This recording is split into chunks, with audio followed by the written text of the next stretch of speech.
Hi, temple vlog from Ranipet. நம்ம ராணிப்பேட் வீட்டுக்கு பின்னாடி ஸ்ட்ரீட்டில் தான் இருக்குது. 2 கோயில் இருக்குதுன்னு காமிச்சிருக்கல கோபுரம்லாம். ஸோ இது வந்து பெருமாள் கோயில், அதுக்கு பக்கத்துலேயே தான் சிவன் கோயில். பெருமாள் கோயில் vlog தான் இன்றைக்கி பார்க்க போகிறீங்க. கிளாரிட்டி கொஞ்சம் கம்மியாக தான் இருக்கும், பார்த்து அட்ஜஸ்ட் பண்ணிக்கோங்க. பிகாஸ் நம்மக்கிட்ட ஃபோன் வந்து கொஞ்சம் ரிப்பேரில் இருக்குது, பழைய ஃபோனில் தான் எடுத்திருக்கேன். ஸோ கார்த்திகை தீபத்தன்னைக்கு தான் நானும் சாயும் போயிருந்தோம். வீக்லி இந்த கோயிலுக்கு போகிறது தான். இந்த பெருமாள் பேர் வந்து கல்யாண வெங்கடேஷ பெருமாள், தாயார் பேர் வந்து அலமேலும்மா.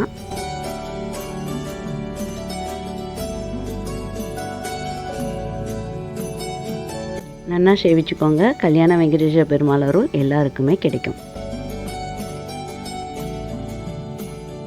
இங்கே பார்த்தீங்கன்னா பெரியவாவோட ஃபோட்டோ வச்சு இந்த ஒரு சன்னதி இருக்குது. அப்புறமா வந்து எங்கள் அம்மாவுக்கு ரொம்ப பிடிச்சமான சக்கரத்தாழ்வார், பின்பக்கம் வந்து நரசிம்மரும், முன்னாடி வந்து சக்கரத்தாழ்வாரும் எங்கள் அம்மாவுக்கு ரொம்ப பிடிக்கும். இந்த விக்கிரகம் கூட வீட்டில் வச்சுருக்கோம், அம்மா வழிபடுவாங்க. சாய் ஸ்கூல் பக்கத்தில் கூட ஒரு கோயிலில் வந்து இந்த சன்னதி இருக்கனால அம்மா வீக்லி போவாங்க. அந்த சன்னதி வந்து இந்த பெருமாள் கோயிலில் இருந்தது ரொம்ப விசேஷம். அப்புறம் ஆண்டாளம்மா அவ்வளோ அம்சமாக அழகாக இருந்தாங்க, பிங்க் கலர் ட்ரெஸ்ஸில். அதான் சாய்கிட்ட சொல்லிட்டு இருந்தேன், நல்லா ப்ரே பண்ணிக்கூடா, அவங்கள மாதிரியே எனக்கு ஒய்ஃப் கிடைக்கணும் அப்படின்னு சொல்லிட்டு. ஒரு பாட்டு இருக்குது, நம்ம ராமானுஜர் வீடியோஸ்லாம் போட்டிருக்கோம். ராமானுஜர் நிறைய பேருக்கு தெரிஞ்சிருக்கோம் என்னோடய வீடியோஸ் பார்க்குறனால.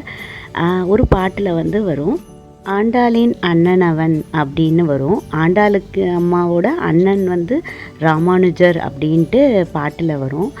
நம்ம வந்து திருவாதிரை நட்சத்திரம் மிதுன ராசி, ராமானுஜரும் அதுதான். ஸோ சாயும் அந்த ராசினால் ராமானுஜரை வழிபடுறோம். இந்த சன்னதி ராமானுஜர் சன்னதி இந்த கோயிலில் இருக்கிறது ரொம்ப விசேஷம். எல்லா பெருமாள் கோயில்லையும் இருக்கும், ஆனால் நம்ம வீட்டுக்கு பின்னாடி இந்த கோயில் இருந்தது ரொம்ப பாக்கியமாக நினைக்கிறேன். சின்ன கோயில் தான், 4-5 சன்னதி தான் இருக்குது, ஆனால் அம்சமாக க்ளீனாக அவ்வளோ நல்லா இருந்தது, மனசுக்கு நிறைவாக இருந்தது. முக்கியமாக ராமானுஜர் சன்னதி இருந்தது, ரொம்ப சந்தோஷமாக இருக்குது. ஸோ ஊஞ்சல் சேவையும் பண்ணியிருந்தாங்க, அப்புறமா பிரசாதம் கொடுத்தாங்க. அன்றைக்கி வெள்ளிக்கிழமையாக இருந்ததில் அதனால் வந்து மொச்சக்கட்டை சுண்டல் தான் பிரசாதமாக கொடுத்தாங்க. ராணிப்பேட்டுக்கு வந்து 2 months ஆகுது. ஸோ வந்து வீக்லி சாய் போயிட்டு தான் இருக்கான். கல்யாண வெங்கடேச பெருமாள்ரா, போய் சேவிச்சுட்டு வாடா சனிக்கிழமைனா சொல்லியிருக்கேன்.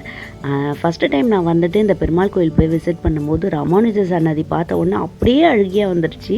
ஹனுமான் சன்னதி கூட இருக்குது. ராமானுஜர் எங்கே இருக்காரோ அங்கெல்லாம் நம்மளை அழைச்சிக்கிறாரு அப்படின்னு நினச்சிட்டோம். உங்கள் பக்கத்துலேயே தான் இருக்கும், எதுக்கும் கவலைப்படாதீங்க, நாங்கள் துணையாக இருக்கோம் அப்படின்னு சொல்கிற மாதிரி இருக்குது. இந்த விலாக் பிடிச்சிருக்கோன்னு நினைக்கிறேன். நம்ம சேனலை இப்போ தான் ஃபஸ்ட் டைம் பார்க்குறீங்கன்னா சப்ஸ்கிரைப் பண்ணி சப்போர்ட் பண்ணணும்னு கேட்டுக்கிறேன். Thank you. This is Pavuni from MGB lifestyle and kitchen. ஓம் நமோ நாராயணாய.